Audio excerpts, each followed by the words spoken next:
Imagine this, in the heart of bustling New York City, where dreams are made and hearts are broken every day, a woman stands tall amid the chaos she never asked for. She's pregnant, her red dress clinging to her like a second skin, the same dress she wore to that fateful charity gala where everything began. But tonight, it's not about seduction, it's about survival. The mistress, Sarah, screams in terror, her perfectly manicured nails digging into the carpet of a luxury Manhattan apartment. You said she was helpless. You said she'd never fight back. But Mark, the cheating husband, can't respond. His arm is twisted behind his back, his face contorted in agony, begging for mercy he never showed his own wife. This is Emily, the woman they mocked over expensive dinners at rooftop restaurants, the one who served them gourmet meals while carrying their child, listening as they called her pathetic, too weak to leave, too insignificant to matter. Her hands, once trembling with unspoken pain, now hold steady like the steel beams of the Empire State Building.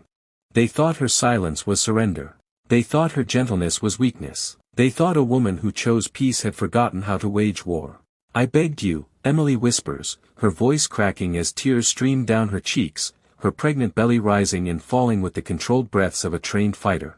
I begged you to just love me, to just see me. But you brought her into our home and told her I was nothing. What Mark never knew, what Sarah discovered too late, was that before Emily became the heartbroken wife crying herself to sleep in their Upper East Side brownstone, she was a national mixed martial arts champion, a black belt in Brazilian Jiu-Jitsu and Krav Maga, who once put 3 attackers in the hospital during a self-defense seminar gone wrong. How much can a woman's heart endure before it stops feeling pain and starts delivering it? How long can you mock someone's kindness before you meet their fury? And what happens when the woman you destroyed remembers she was always indestructible? To understand how Emily ended up here, standing over the broken bodies of the 2 people who shattered her world, we have to go back 3 years ago, to the biggest mistake of her life. She fell in love with a man who saw her gentleness and mistook it for stupidity. Emily met Mark at a high-profile charity gala for children's hospitals, right in the Windy City where she had moved to start fresh. She was there volunteering, handing out hors d'oeuvres to guests who barely glanced her way, CEOs, celebrities, and socialites networking under crystal chandeliers. He was there schmoozing, shaking hands with investors who could propel his Wall Street career to new heights. When he flashed that charming smile across the room, something in Emily's chest fluttered for the first time in years. She had spent the last 6 months hiding from the spotlight after what happened at the National MMA tournament in Las Vegas. That tournament, oh, it was legendary. Emily had dominated the women's division, her strikes precise, her grapples unbreakable. But in the final match, her opponent, a tough fighter from California, took a bad fall after Emily's signature takedown. The woman ended up in the hospital for 3 months with a severe concussion and broken ribs. Emily stared at her own hands in the mirror that night, seeing not tools of empowerment, but weapons she could no longer trust. The crowd had cheered, but she felt like a monster. So, she walked away from it all, the trophies gathering dust in her old gym locker, the rigorous training that had defined her since she was 6 years old in her small hometown in Texas, the discipline that turned her into a force. Her coach, Master Rodriguez, a grizzled veteran with scars from his own fighting days, tried to stop her. Emily, he said, his voice rough but kind, placing a hand on her shoulder in the dimly lit dojo. Running from your power won't erase what happened. It'll only leave you vulnerable when life throws its punches. Strength isn't just about winning fights, it's about knowing when to use it. But Emily didn't listen. She wanted normalcy. She wanted softness. She wanted to be the kind of woman a good man could love without fearing her edge. Mark seemed like that good man. Charismatic, ambitious, with a laugh that echoed like success. He was a rising star in finance, trading stocks by day and attending galas by night. He made her feel seen, valued, or so she thought. After 6 whirlwind months of dates in cozy Chicago cafes and walks along Lake Michigan, he proposed on a sunset cruise, down on one knee with a diamond that sparkled like the city lights. She said yes, believing this was her shot at a peaceful, ordinary life. She was wrong. The first year of marriage was fine. Not the fairy tale sold in rom-coms, but stable. They moved to New York City for Mark's promotion, a sleek apartment overlooking Central Park, paid for by his 6-figure bonuses. Mark worked endless hours at his firm on Wall Street, crunching numbers and closing deals. Emily kept the home front running, cooking farm-to-table meals, decorating with minimalist chic, attending yoga classes to stay centered. They coexisted in the same space, sharing occasional dinners and Netflix binges, but rarely truly connecting. For Emily, though, it was quiet. It was safe. After the chaos of her fighting days, that felt like enough. Then, his mother, Linda, entered the picture like a Category 5 hurricane sweeping through the Northeast. Linda didn't just dislike Emily, she despised everything she stood for, the small-town girl with no Ivy League degree, no trust fund, no social pedigree. "My son married a nobody," Linda sneered during their first family brunch at a trendy spot in the Hamptons. Her voice was laced with faux concern, dripping like overpriced mimosa. "A girl with no real education, no family connections, no career ambitions. What exactly do you bring to this marriage, dear?" Folding laundry and smiling prettily, Emily swallowed the sting, forcing a polite smile across the linen tablecloth. "I bring love, Linda. And support for Mark's dreams." Linda laughed, a sharp, condescending bark that turned heads. "Love? Darling, love doesn't pay for private schools or build generational wealth. Love is what people without options cling to. Mark, honey, you could have done so much better, someone from our circles, perhaps a Vanderbilt or a Kennedy descendant." Mark said nothing. He just sipped his coffee, scrolling through stock alerts on his phone, letting his mother dismantle his wife piece by piece. That should have been Emily's first red flag, waving like the American flag on the 4th of July. But she loved him. And in her mind, love meant enduring, compromising, being the bigger person. The second year escalated like a bad stock market crash. Mark started coming home later and later, reeking of expensive cologne that wasn't his, or hers. His eyes lingered on his phone during meals, secretive smiles playing on his lips. He began looking at Emily like she was yesterday's news, a faded investment. Desperate to salvage what was crumbling, Emily made herself smaller, stopped questioning the late nights, ignored the unfamiliar lipstick stains on his collars, ceased expecting intimacy or appreciation. She threw herself into home projects, planting a rooftop garden, learning gourmet recipes from Food Network stars, anything to keep the peace. Then, she got pregnant. For one shining moment, amid the morning sickness and doctor's visits in Midtown Manhattan, Emily thought this would mend it all. She pictured Mark's face lighting up like Times Square on New Year's Eve, him pulling her into a hug, vowing to be the family man she dreamed of. Their baby would bridge the gap, reignite the spark. Instead, when she told him over a candlelit dinner she had prepared, complete with his favorite steak from a Brooklyn butcher, he stared at her growing belly like it was a liability on his balance sheet. "Are you sure you want to keep it?" he asked, his fork pausing midair. Those 7 words shattered something deep inside Emily, like glass breaking in slow motion. But she held it together, smiling through the ache. "It's our baby, Mark. Of course I want to keep it. This is our future." He nodded slowly, his expression calculating. "Okay, but things will have to change. I can't deal with you being all needy right now. I'm closing a massive merger, think billions. That's what matters. Not her, not their child. A deal." 6 months into the pregnancy, Emily was exhausted beyond the physical toll, swollen ankles from city walks, backaches from carrying life. She was nurturing a miracle while watching her marriage flatline. Mark barely touched her anymore, his affections reserved for boardrooms and bars. His words grew sharper. "You're letting yourself go," he'd say, eyeing her belly with disdain over breakfast in their sunlit kitchen.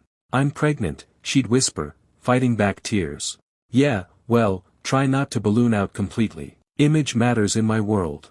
She wanted to scream, to demand answers, to ask when he turned into this stranger. But instead, she nodded and refilled his coffee. That's when Linda ramped up her visits, flying in from her Connecticut estate, always armed with barbs disguised as motherly advice. "Emily, dear, you really should hire a stylist.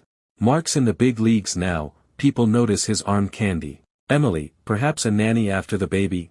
You're not exactly equipped for motherhood and a household. Emily, I hope this child gets Mark's smarts. We can't all rely on simplicity." Each jab was a dagger, twisting in Emily's gut. She bled internally, alone in their echoing apartment, while the city buzzed outside. But the nightmare truly began when Mark stopped hiding his affair. That's when Sarah entered the scene, bold, ambitious, everything Emily had tried to suppress. Sarah strode into Emily's life on a crisp Tuesday afternoon in autumn. Emily was in the kitchen, one hand cradling her 6-month bump, the other chopping vegetables for a homemade soup, a recipe from her Texas roots, comfort food Mark once raved about. The front door buzzed open, and she heard two voices, his, animated and flirtatious, and hers, sultry and confident. "This is my pad," Mark said, his tone proud, guiding Sarah through the foyer like a tour guide in a museum. "Prime real estate, views of the park. Come on, I'll show you around." Emily's knife froze mid-slice. Heels clicked, designer stilettos, the kind Emily had boxed away after Mark complained they made her try too hard. When they entered the kitchen, Sarah's eyes locked on Emily first, pity laced with victory, the gaze of a woman who had already claimed the prize. "Oh," Sarah drawled, her gaze sweeping from Emily's belly to her casual maternity dress. "You must be the wife. Emily, right?" Mark barely acknowledged the tension. This is Sarah. She's on the Riverside development team with me, big real estate project. We'll be in my office hashing out details for a few hours." Emily's throat tightened, but she mustered a smile. "Nice to meet you. Can I get you anything? Coffee? Water?" Sarah glanced at Mark with a smirk. "No thanks, sweetie. We're good." They vanished into his home office, the door clicking shut. For 3 hours, Emily heard muffled laughter, intimate murmurs, nothing like professional chatter.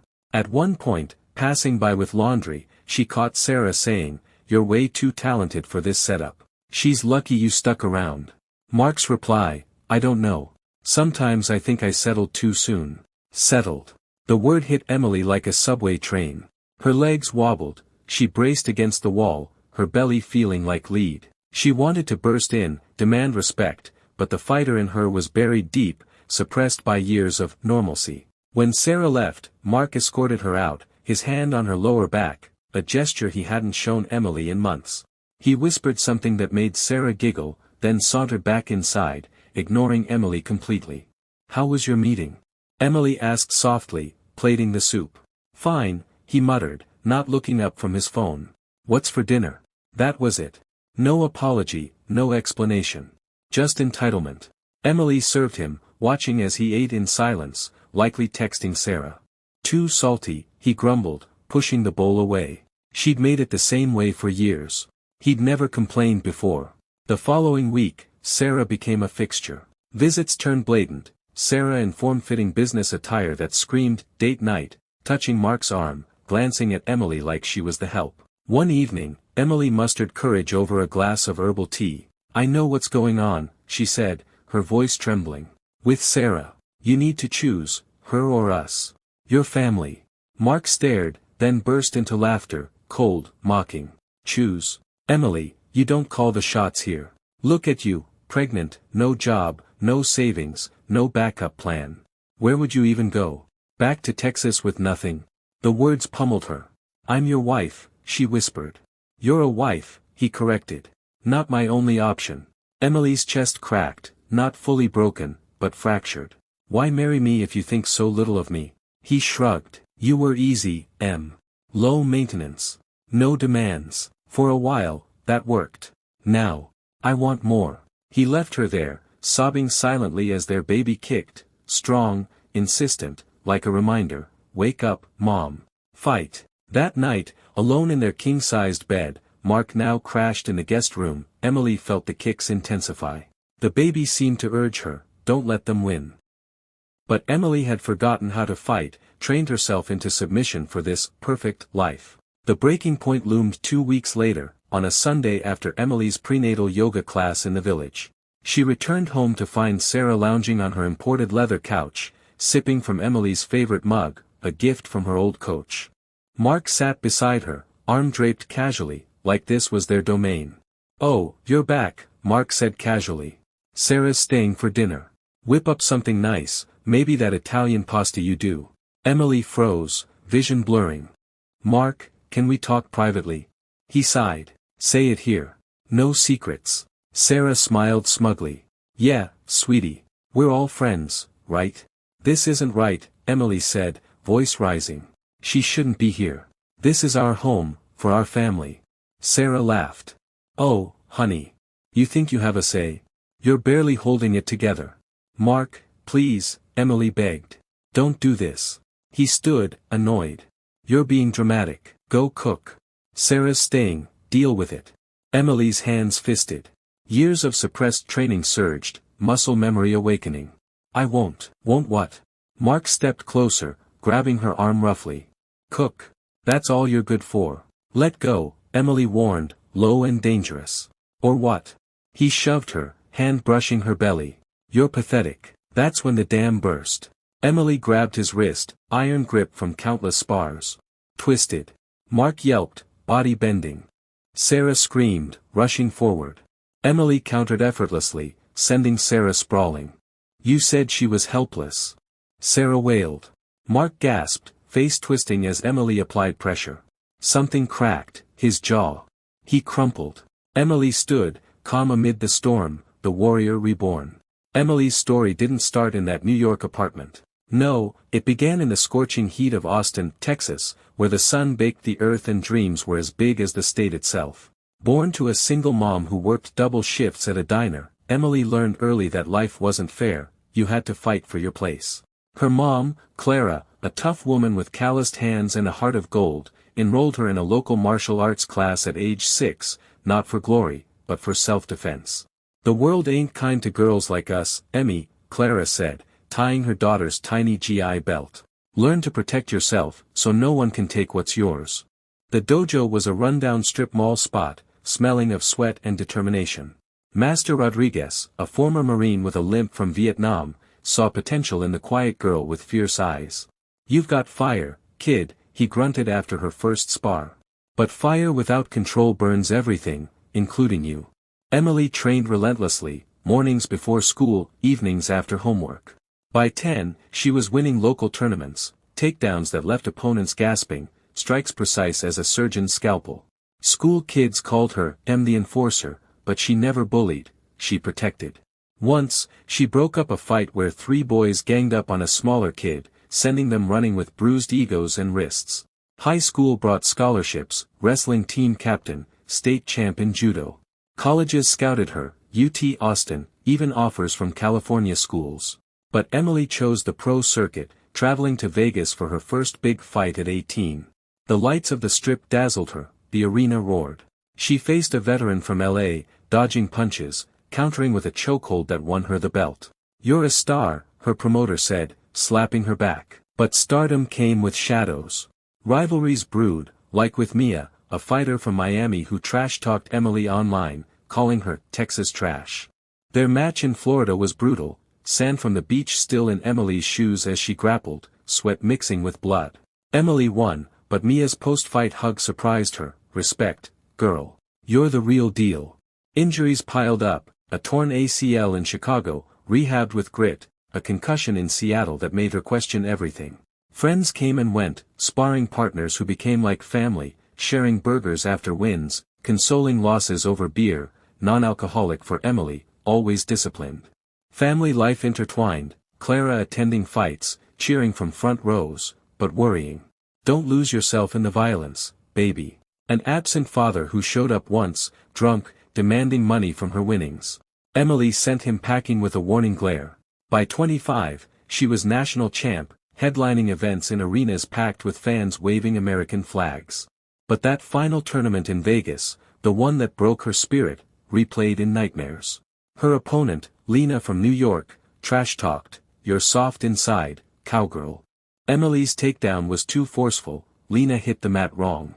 Hospital lights, beeps, guilt. I didn't mean to, Emily sobbed to Master Rodriguez. Accidents happen, he said. But quitting? That's the real loss. She quit anyway, moving to Chicago to be normal. That's where Mark entered. As Emily stepped into her new life in Chicago, leaving the roar of the arenas behind, she thought she was trading punches for peace. But peace, as she would learn, can be the most deceptive opponent of all.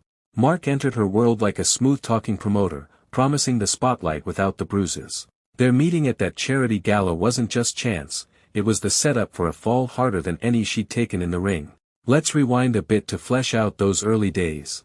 After quitting MMA, Emily packed her life into a beat-up SUV and drove from Vegas to Chicago, the Windy City's towering skyscrapers a far cry from the neon chaos she left behind. She found a small apartment in Wrigleyville, near the Cubs Stadium, where the cheers of baseball fans reminded her of fight nights but without the blood. To make ends meet, she took a job as a fitness instructor at a local gym, teaching yoga and Pilates, channeling her discipline into gentle flows instead of brutal grapples.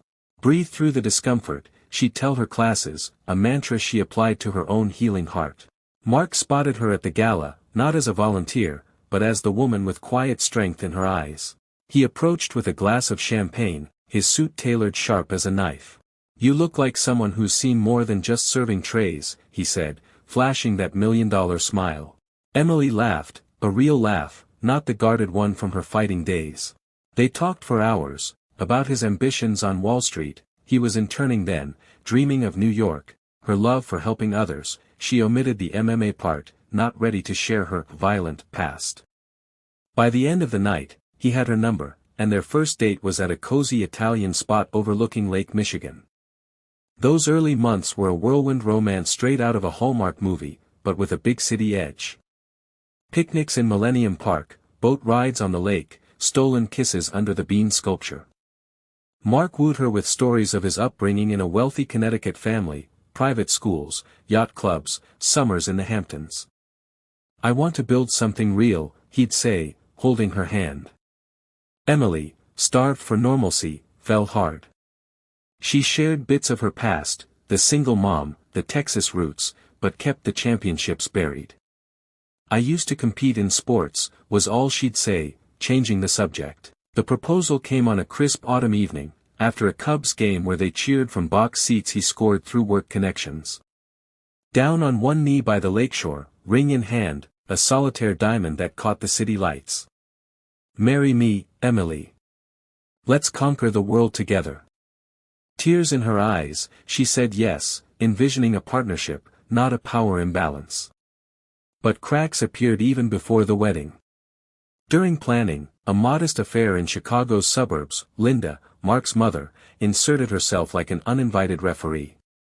Flying in from her estate, she critiqued everything: the venue, too quaint, dear, think grander, the dress, simple as code for cheap. Emily herself, "Are you sure about no prenup? Mark's future is bright." Mark brushed it off as mom being mom, but Emily felt the jabs, reminding her of trash-talking opponents. They married in spring, honeymooned in Hawaii, beaches, luau's, promises of forever. Back in Chicago, they settled into a high-rise condo, Mark climbing the corporate ladder, Emily content as a homemaker, exploring cooking classes and volunteer work. But as months turned to the first year, the honeymoon phase faded like a setting sun over the lake. Mark's job demanded more: late nights at the office, business trips to New York, networking events where Emily felt out of place among suits and stilettos. "You don't have to come," he'd say, kissing her forehead. "Rest up." Alone, she'd scroll through old fight videos on her phone, deleting them quickly, ashamed of the rush they gave her. Intimacy waned. What started as passionate became perfunctory, then rare. Mark blamed stress: "The market's volatile, babe. Give me time." Emily tried spicing things up: lingerie, surprise dinners, but he'd check his phone mid-meal, eyes glazing over her efforts. Enter the move to New York. Mark's promotion came suddenly, a senior analyst role on Wall Street, 6 figures plus bonuses. "This is it, Em. Our big break." They packed up, trading Chicago's Midwestern charm for Manhattan's frenzy. The apartment was stunning: floor-to-ceiling windows, doorman, gym downstairs. Emily decorated with touches of home, Texas wildflowers in vases, cozy throws, but it felt like a showroom, not a sanctuary. The decline accelerated here. Mark thrived in the cutthroat world, closing deals, rubbing elbows with moguls at steakhouses like Del Frisco's. Emily, meanwhile, navigated the city alone, Central Park walks, museum visits, but isolation crept in. "No friends yet, no job," Mark insisted she didn't need one, "focus on us." She volunteered at a women's shelter, teaching basic self-defense disguised as fitness, but kept her expertise hidden. Linda's visits ramped up, now just a train ride away. Thanksgiving that first year was a disaster. At their apartment, turkey from a gourmet caterer, Linda's insistence, she dissected Emily over stuffing. "So, no plans for a career?" Mark needs a partner who elevates him, not this. Mark laughed it off, Mom, easy. But his silence spoke volumes.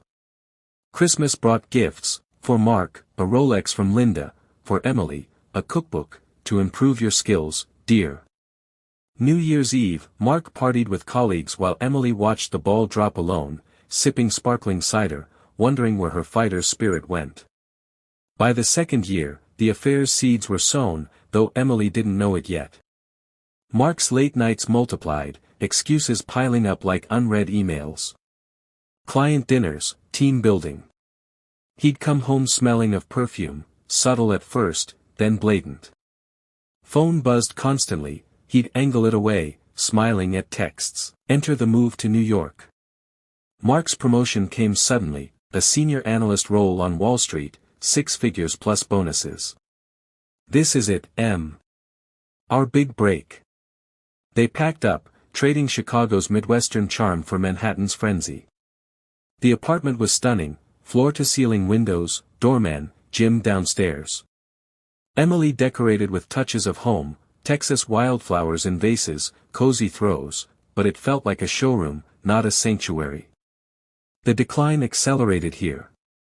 Mark thrived in the cutthroat world, closing deals, rubbing elbows with moguls at steakhouses like Del Frisco's. Emily, meanwhile, navigated the city alone, Central Park walks, museum visits, but isolation crept in. No friends yet, no job, Mark insisted she didn't need one, focus on us. She volunteered at a women's shelter, teaching basic self-defense disguised as fitness, but kept her expertise hidden. Linda's visits ramped up, now just a train ride away. Thanksgiving that first year was a disaster. At their apartment, turkey from a gourmet caterer, Linda's insistence, she dissected Emily over stuffing. So, no plans for a career. Mark needs a partner who elevates him, not this. Mark laughed it off, Mom, easy. But his silence spoke volumes. Christmas brought gifts, for Mark, a Rolex from Linda, for Emily, a cookbook, to improve your skills, dear. New Year's Eve, Mark partied with colleagues while Emily watched the ball drop alone, sipping sparkling cider, wondering where her fighter's spirit went. By the second year, the affair's seeds were sown, though Emily didn't know it yet. Mark's late nights multiplied, excuses piling up like unread emails. Client dinners, team building. He'd come home smelling of perfume, subtle at first, then blatant.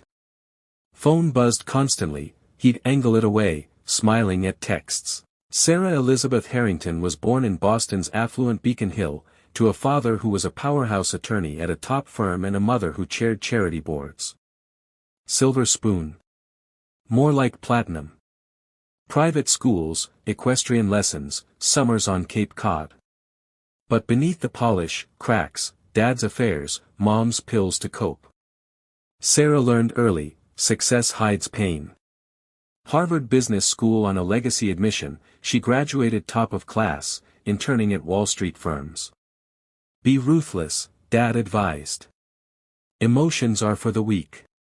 Her first job in New York real estate, climbing by outworking, outcharming, occasionally outmaneuvering. Boyfriends came and went, finance bros who saw her as arm candy, not equal. At 28, single and driven, she met Mark at a networking event in Midtown. Sparks flew over cocktails, shared ambition, banter sharp as their suits. You're going places, he said. She laughed, with you? Their affair started innocently, lunches, then dinners, then hotel rooms. Mark painted Emily as the mistake, sweet but simple. Trapped in domesticity. Sarah bought it, seeing Emily as competition to conquer. Why settle for her when you can have me, she'd tease Mark. Her own insecurities fueled it, fear of ending up like Mom, overlooked. Cheating. Just business, taking what she wanted. Back to Emily, Sarah's first home visit was the tipping point. As described, the kitchen encounter, laughter from the office. Emily's eavesdropping, settled. Heartbreak. Weeks blurred into bold infidelity. Sarah over 4 meetings, turned social, wine, Emily abstaining, inside jokes excluding her. One night, Mark and Sarah on the balcony, city lights twinkling, while Emily cooked inside. She overheard, she's so passive. It's boring. Sarah, leave her. We could be power couple goals. Emily's confrontation that evening, tears, please. Mark's laugh, his words like body blows, you were easy. The crack in her chest widened. Subplots deepened the pain. Emily's secret savings account, stashed from old fight winnings, untouched. Calls to Clara, Mom, it's falling apart. Clara, fight for it, Emmy. Or fight back. But Emily clung to hope. American holidays amplified tensions. 4th of July, fireworks over the Hudson, Mark and Sarah, working, late, Emily alone with takeout. Labor Day weekend, Linda's Hampton's house, where Sarah happened to visit. Coincidence, Mark claimed. Emily endured barbs, Linda to Sarah, you'd be perfect for Mark. By fall, 6 months pregnant, Emily's isolation peaked. Doctor visits alone, baby registry solo. Mark's shove started subtle, pushing past her in arguments, escalating to grabs. The Sunday showdown, Sarah on the couch, Mark's arm around her. Emily's plea, their mockery. The shove hitting her belly. Snap. Warrior awakened. Grip, twist, crack. Sarah down, Mark begging. But the aftermath? That's where revenge turns to rebirth. Sarah's rise in real estate was meteoric. After Harvard, she joined a top firm, brokering multi-million-dollar deals in Manhattan's skyline. But success came with solitude, nights in her sleek Soho loft, scrolling dating apps, finding men intimidated by her drive. I need someone who matches my energy, she'd tell friends over brunch at Balthazar. Mark was that match, or so she thought. Their first tryst, after a late meeting, a bar in the financial district, whiskey loosening tongues. My marriage is a sham, he confessed. Emily's great, but she's not, us. Sarah, tipsy and ambitious, leaned in, show me. Hotels followed, the standard, discreet rooms with views. Texts, can't stop thinking about you. Sarah, ditched the dead weight. Guilt flickered, she knew about the pregnancy, but ambition won. This is my upgrade, she'd affirm in the mirror. Meanwhile, Emily's days, morning sickness in the marble bathroom, prenatal vitamins swallowed with tears. Volunteer work at the shelter, teaching women stretches, hearing their stories of abuse, mirroring her own. You're strong, one woman said. Emily smiled weakly, so are you.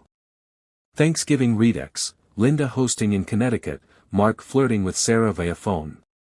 Emily carved turkey, forcing cheer.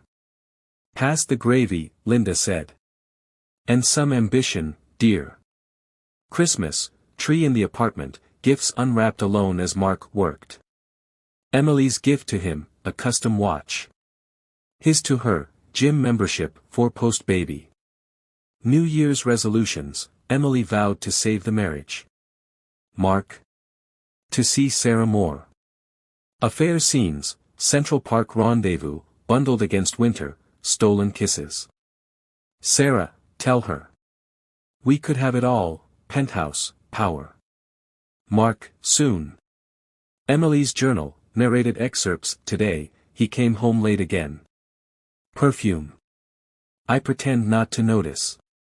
Baby kicked, reminder I'm not alone.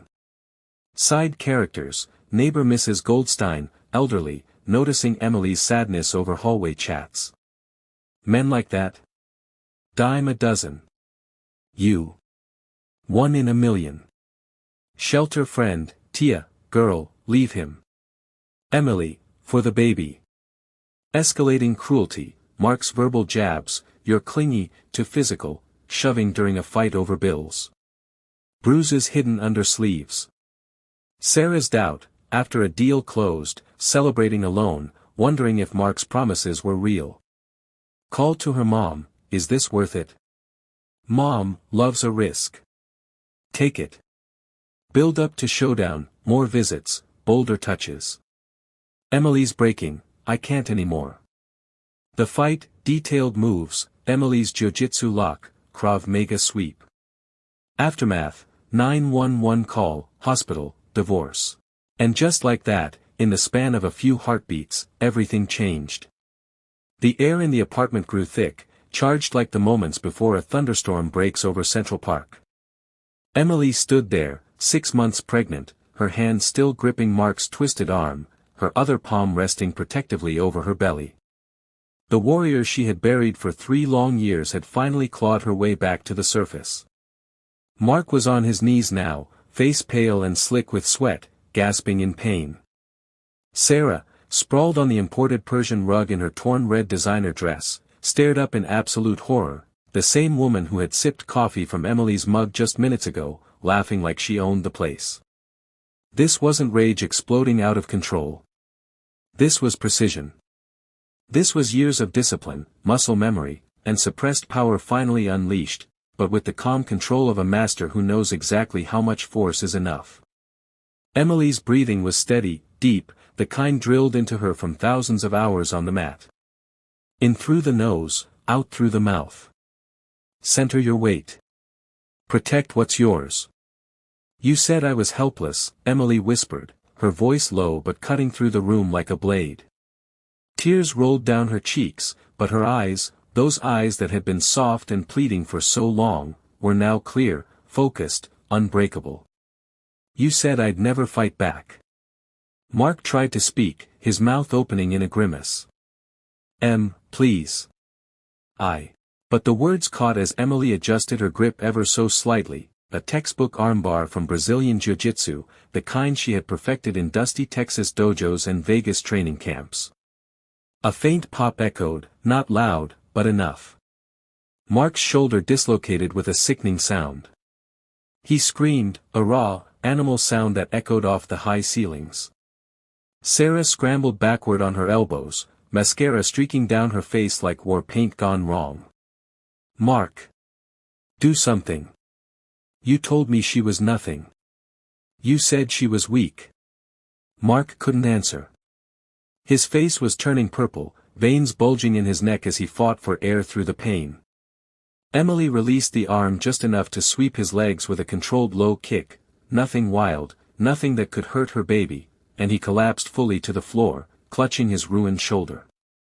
Emily turned her gaze to Sarah, who had made it halfway to the door. One step forward, and Emily's foot came down gently but firmly in Sarah's path, not on her, just blocking. A warning. Sarah froze, trembling. You sat on my couch, Emily said quietly, her voice cracking with emotion but steady in its truth. You drank from my mug. You laughed while he called me pathetic. Did that make you feel strong, Sarah? Stealing another woman's life piece by piece. Sarah's lips quivered. I'm sorry. I didn't know you could. You didn't know I could what? Emily crouched slowly, careful of her belly, bringing her face level with Sarah's. Fight back. Defend myself. Or that I was ever anything more than the quiet little wife you both mocked over dinner. Sarah had no words. She just shook her head, sobbing now.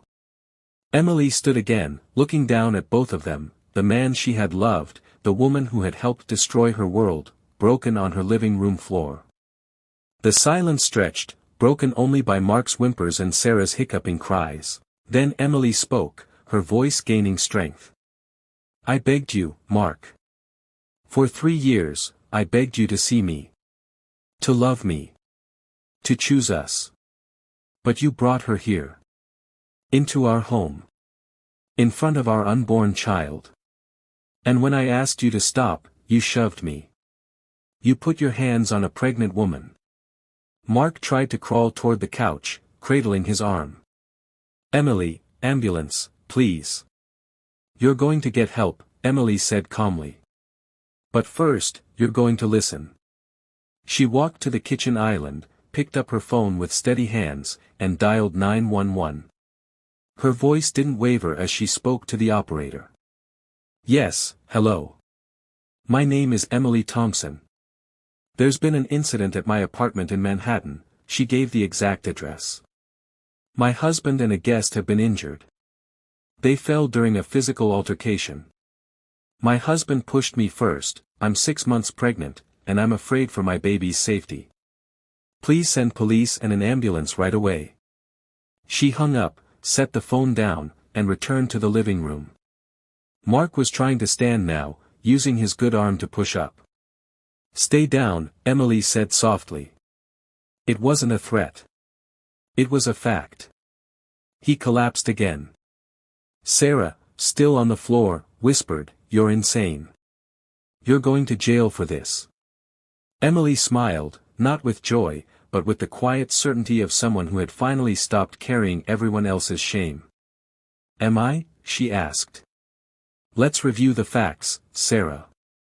You both came into my home uninvited on a Sunday afternoon. You mocked me, threatened my emotional safety in front of my unborn child. My husband physically assaulted me, shoved me while I'm visibly pregnant. I defended myself using reasonable force. I have bruises from previous incidents. I have text messages from his mother calling me worthless. I have hotel receipts on his credit card statements.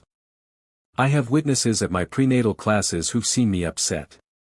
I have everything." Mark's eyes widened in realization. Emily hadn't been oblivious these years. She'd been quiet. And quiet people notice everything. "You've been planning this?" he gasped.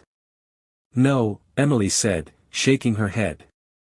"I was hoping you'd choose better. But I was preparing in case you didn't. Because even when I tried to forget who I was, part of me knew, a woman has to protect herself and her child."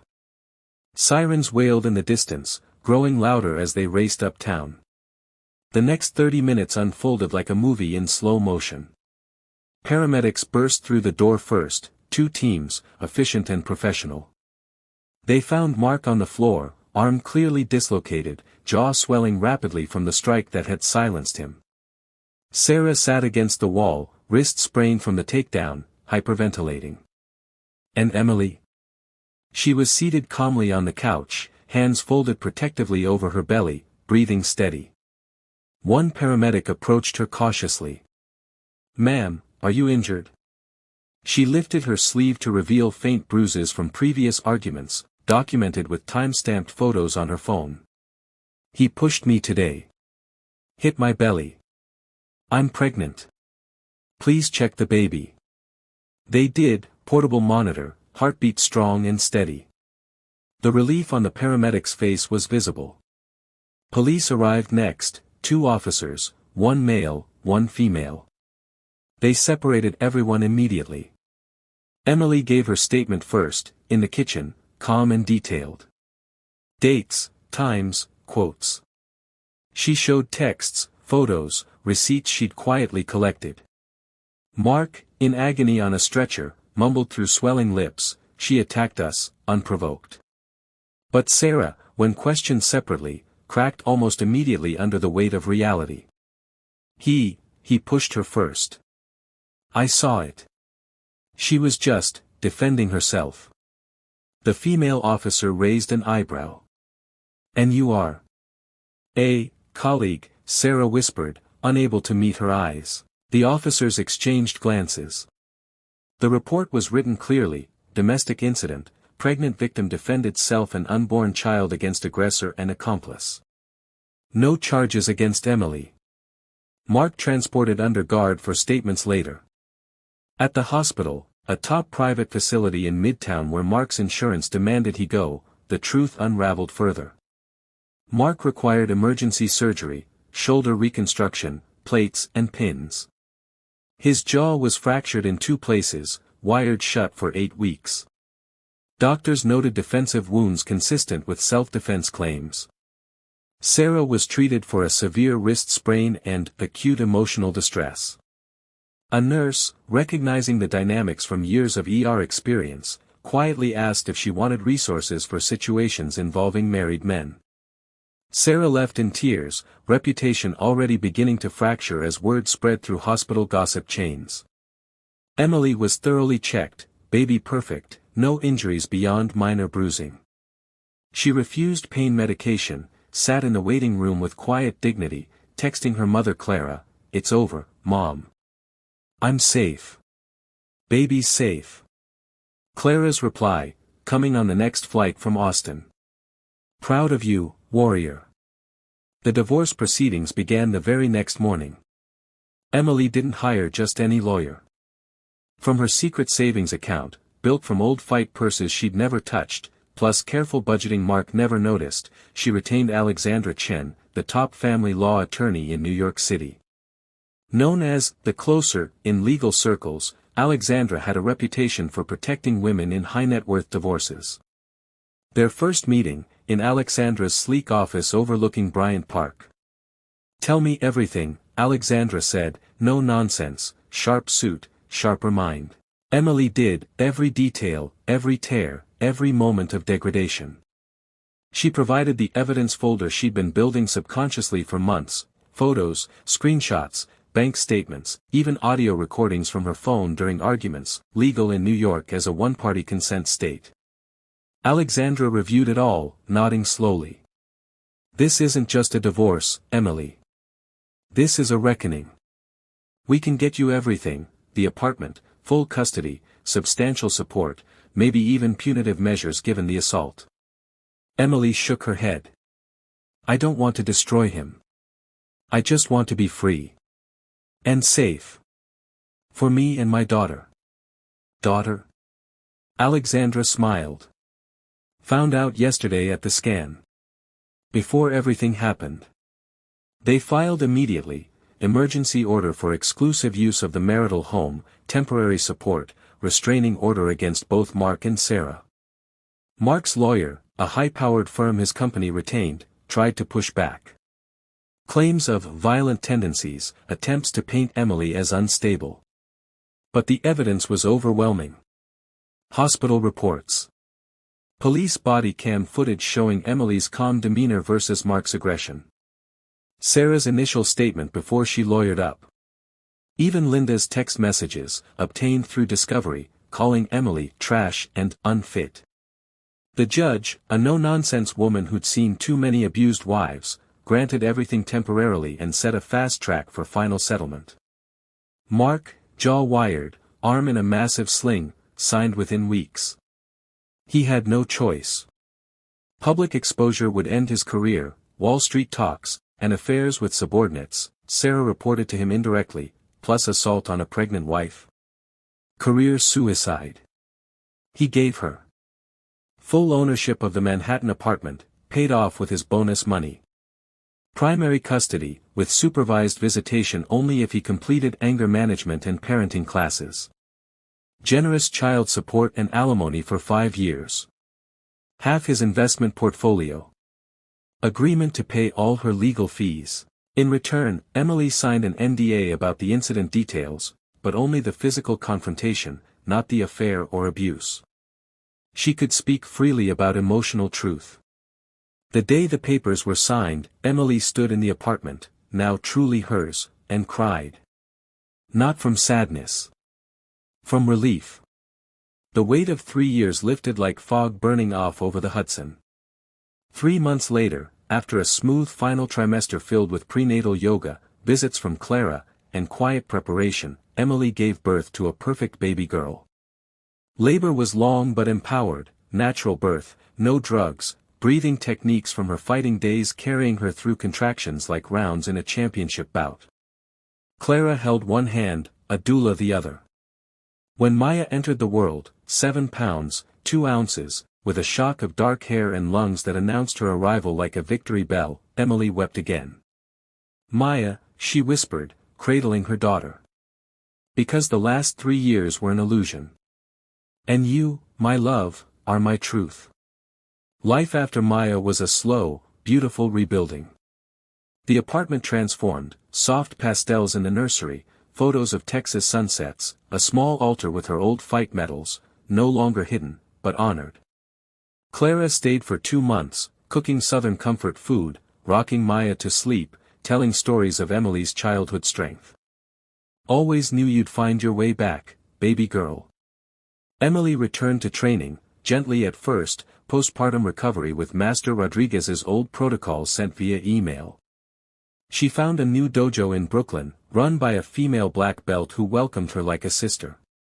Word spread quietly in New York's martial arts community, the former national champ was back. Not competing, teaching. She started small, free self-defense classes for women at the same shelter where she'd volunteered. Teaching not just techniques, but mindset. Strength isn't about hurting others, she'd tell her students, survivors of abuse, single moms, young women navigating the city. It's about knowing your worth. About choosing peace when you can, and ending threats when you must.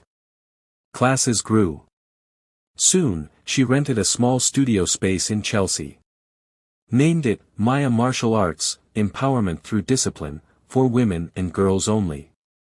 Her curriculum blended Brazilian Jiu-Jitsu groundwork, perfect for smaller defenders, Krav Maga strikes for real-world scenarios, and mindfulness from yoga. But the heart was the talks. Every session ended with circle time. Silence is not surrender. Gentleness is not weakness. The most dangerous woman is the one who controls her power, not the one who has none. Students came from everywhere, Wall Street executives healing from burnout, college students after campus assaults, mothers teaching daughters early. One student, a young woman named Mia, coincidentally sharing the name of Emily's old rival, came battered from an abusive relationship. After 6 months of training, she left her partner safely, got custody of her kids, started her own life. "You saved me," Mia told Emily one day, tears in her eyes. "No," Emily replied, hugging her. "You saved yourself. I just reminded you how." Mark tried once to see Maya, showed up at the apartment 6 months postpartum, looking diminished, thinner, eyes haunted, career stalled after quiet demotion. Emily met him at the door, Maya on her hip, alert and gurgling. "I just want to see my daughter," he said quietly. Emily looked at him, really looked, and saw not the charming man from Chicago, but the coward who'd nearly destroyed her. "You gave up the right to be her father when you put your hands on her mother," she said calmly. "When you chose cruelty over love. When you brought another woman into our home to humiliate me. Don't come back, Mark. Ever." He left without a fight. Never returned. Sarah sent a letter a year later, handwritten, postmarked from Boston where she'd moved back in disgrace. It was long, apologies, explanations, pleas for understanding. "I was insecure. I thought taking you down would build me up. I was wrong." Emily read it once, in the quiet of Maya's nap time. Then she carried it to the balcony overlooking Central Park, lit a candle, and burned it page by page. Some people don't deserve forgiveness. They deserve boundaries. Years passed in a rhythm of strength and peace. Maya grew, toddling across mats at the dojo, mimicking mommy's stances with chubby fists. "Punch," she'd yell, giggling. At 4, Emily enrolled her in a kids' class, not to make her a fighter, but to teach her body awareness, confidence, boundaries. "Mama strong?" Maya would ask, touching Emily's medals. "Mama is strong enough," Emily always answered. "Strong enough to protect you. Strong enough to protect myself. And strong enough to choose kindness first." The dojo thrived. Emily expanded, scholarships for low-income women, partnerships with domestic violence organizations, even a viral social media presence sharing student stories, with permission. National news picked it up, former MMA champion turned empowerment coach helps hundreds reclaim their power. Interviews followed, careful ones, protecting Maya's privacy. Emily's message consistent. "I didn't get revenge. I got free. I didn't break them. I stopped letting them break me." The greatest power isn't in the punch you throw. It's in remembering you never have to throw one unless someone forgets your humanity. Master Rodriguez visited once, flying from Texas, white hair now, but eyes proud. Told you, he said, bowing deeply in the dojo. Never forget your strength. Emily bowed back, tears in her eyes. I won't. Ever again. And she didn't. On Maya's 7th birthday, a party at the dojo with students and their kids, cake and laughter, Emily stood watching her daughter lead a mini-class for the little ones, demonstrating a perfect stance. She touched the small tattoo on her wrist, inked after the divorce, a lotus flower emerging from mud, with the words, "Peace through strength." Because that's what she'd found. Not vengeance. Not bitterness. But wholeness. The quiet wife was gone forever. In her place stood a woman who had remembered, she was never weak. She had simply chosen peace. Until peace was no longer an option. And when forced to fight, she did, not to destroy, but to protect. To rise. To live fully, fiercely, freely. Emily's story isn't about revenge. It's about remembrance. Remembering who you were before someone made you doubt it. Remembering your power when the world tries to convince you it's gone. Remembering that kindness is a choice, not a weakness. And that sometimes, the strongest thing a woman can do is stop making herself small so others can feel big. If you're watching this and you've ever felt broken, mocked, invisible, know this. You are not helpless. You are holding back. And when the time comes, when someone forgets your worth, you will remind them. Not with cruelty, but with the unbreakable truth of who you have always been. A warrior.